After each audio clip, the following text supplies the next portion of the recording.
নমস্কার, দি রিপোর্টে স্বাগত। এই মুহূর্তে যে খবরের দিকে নজর দেব, রাতের অন্ধকারে নয়, প্রকাশ্য দিবালোকে ব্যারাকপুর লোকসভা কেন্দ্রের প্রাক্তন সাংসদ অর্জুন সিং এর বাড়ি অর্থাৎ মজদুর ভবনে হামলা। অর্জুন সিং এর বাড়ি লক্ষ্য করে চলল গুলি, মুহুর্মুহু পড়ল বোমা। বোমার স্প্লিন্টার ছুটে এসে অর্জুন সিং এর গায়ে লাগে বলে খবর। ঘটনাকে কেন্দ্র করে রণক্ষেত্র চেহারা নিয়েছে জগদ্দলের মেঘনা মোড় এলাকা। দেখে নেব সেই ছবি।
এই মুহূর্তে যে ছবি আপনারা দেখতে পাচ্ছেন, সেখানে মুহুর্মুহু বোমাবাজির হওয়ার শব্দ স্পষ্ট শোনা যাচ্ছে।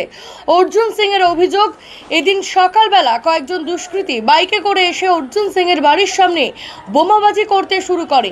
বেশ কয়েক রাউন্ড গুলিও চালায় বলে অভিযোগ। দিনের শুরুতেই এখনো বোমা গুলির আওয়াজ পেয়ে বাড়ির বাইরে বেরিয়ে আসেন প্রাক্তন সাংসদ।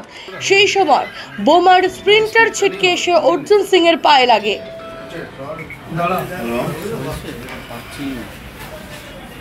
এটা আপনার লোক নিচ্ছে তো এখানে।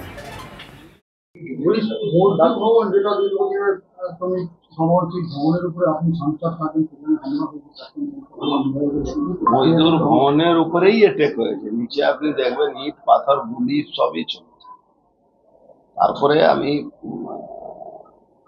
নেমেছি, আমাকে সব চিল্লাচ্ছে, আমি ঘুমোচ্ছিলাম, চিল্লাচ্ছে, তখন আমি নেমেছি। নেওয়ার পরে নিচে দেখছি তো পুরো বম, পাথর ইট চালাচ্ছে।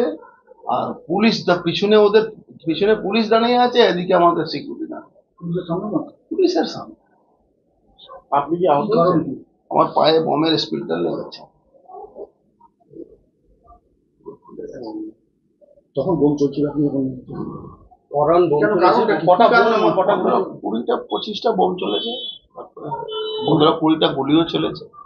যারা করেছে তাদের কোনো রকম শনাক্ত করতে পেরেছে? নমিত সিং ছিল, আর ওই যারা এনআইএ কেসের সব আসামিগুলো সব ছিল। নমিত সিং তো এর আগেও আপনার বাড়িতে বোম ঘটনায় সিসি ক্যামেরা দিয়ে কি হবে? পুলিশের সামনে বোম চালাচ্ছে, আর সিসি ক্যামেরা কি করবে? সিসি ক্যামেরা সামনে গুলি চালাচ্ছে, বোম চালাচ্ছে, তারপরে ওকে পুলিশের সিকিউরিটি, জগদ্দলের এমএলএ থানা থেকে ওকে অ্যারেস্ট করে নিয়ে গেছে। একটা তৃণমূলের একটা লোককে মেরেছিল, তখন গুলি চালিয়েছিল, তখন থানাতে ওকে নিজের গাড়িতে বসিয়ে পুলিশ, জগদ্দল থানার একজন সাব ইন্সপেক্টর ওর জগদ্দল থানার জগদ্দলের বিধায়কের গাড়িতে বসে ওকে নিয়ে গিয়ে কোর্টে নিয়ে বেল করিয়েছিল। তো ও বোম গুলি না চালালে কে চালাবে? প্রশাসন এখানে কোথায় আছে? পশ্চিমবাংলা প্রশাসন আছে? পশ্চিমবাংলাকে মমতা ব্যানার্জি জিহাদিদের আন্ডারে দিয়ে দিয়েছে। এখন বাঁচার জন্য আমাদেরকে নিজে লড়তে হবে। আপনি দাদা, আপনি জেড ক্যাটাগরি নিরাপত্তা পান, আপনার এখানে সবসময় 144 থাকার কথা। পুলিশ নিরাপত্তা সবসময় পুলিশের সামনেই হচ্ছে। সব থেকে বড় ব্যাপার আর কি আছে, মানুষ খাকি বর্দি দেখে একটু সন্তুষ্ট থাকে, যাক পুলিশ এসে গেছে। কিন্তু এখানে পুলিশ দেখে লোক ভয় পাচ্ছে, পুলিশ এসে গেছে তার মানে গন্ডগোল হবে। পুরো সকালবেলা আপনি ভাবুন তো, 20 জন পুলিশ কি করে পৌঁছে গেল? তার মানে আগে থেকে প্ল্যান ছিল কি আমরা প্রোটেকশন দেবো, তোমরা এইগুলো কাজ করো। 20 জন পুলিশ ছিল। 20 জন পুলিশের মাঝখানে একটা ভিডিওতে দেখবেন পুলিশকে ধাক্কা দিচ্ছে। পুলিশ, হয়তো সব পুলিশ খারাপ হতে পারে না, কেউ পুলিশ যদি প্রতিবাদ করছে তাকে ধাক্কা দিচ্ছে। কি করছে পুলিশ?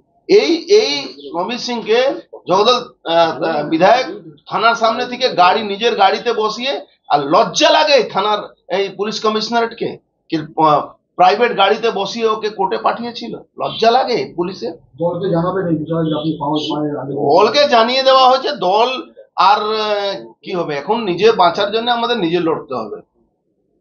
ভারতীয় জনতা পার্টি প্রত্যেকটা কর্মীকে বলবো, নিজের হাতে এখন লড়াই জন্য অস্ত্র নিতে হবে। মা দুর্গা এসছেন, নিজের লড়াই নিজে লড়তে হবে, কোনো উপায় নেই। পরিস্থিতি অগ্নিগর্ভ হয়ে উঠলে ঘটনাস্থলে পৌঁছায় বিশাল পুলিশ বাহিনী। লাঠি উঁচিয়ে এলাকা নিয়ন্ত্রণে আনার চেষ্টা করেন তারা। তবে এই প্রথম নয়, এর আগেও 2021 সালেও অর্জুন সিং এর বাড়ি মজদুর ভবনে হামলা চালিয়েছিল দুষ্কৃতীরা। এবার লোকসভা ভোটের টিকিট না পেয়ে বিজেপিতে ফিরে এসে ব্যারাকপুরে পার্থ ভৌমিকের কাছে পরাস্ত হয় অর্জুন সিং। কিছুটা ব্যাকফুটে ছিলেন অর্জুন সিং। নির্বাচনের পর থেকে শিল্পাঞ্চলে সেভাবে অশান্তির পরিবেশ তৈরি না হলেও তবে ফের অর্জুন সিং এর বাড়িতে আচমকা হামলার ঘটনা মোটেই সহজ নজরে দেখছেন না রাজনৈতিক বিশ্লেষকরা। রাজা দেদের রিপোর্ট, ভাটপাড়া। সমস্ত খবরের আপডেট পেতে লাইক করে সাবস্ক্রাইব করুন দ্য রিপোর্ট চ্যানেলটি। সেই সঙ্গে বেল বাটন প্রেস করতে ভুলবেন না। আপনাদের একটা সাবস্ক্রিপশন আমাদের জন্য অত্যন্ত মূল্যবান। একই সঙ্গে ফলো করুন আমাদের হোয়াটসঅ্যাপ চ্যানেলটিও। জয় হিন্দ।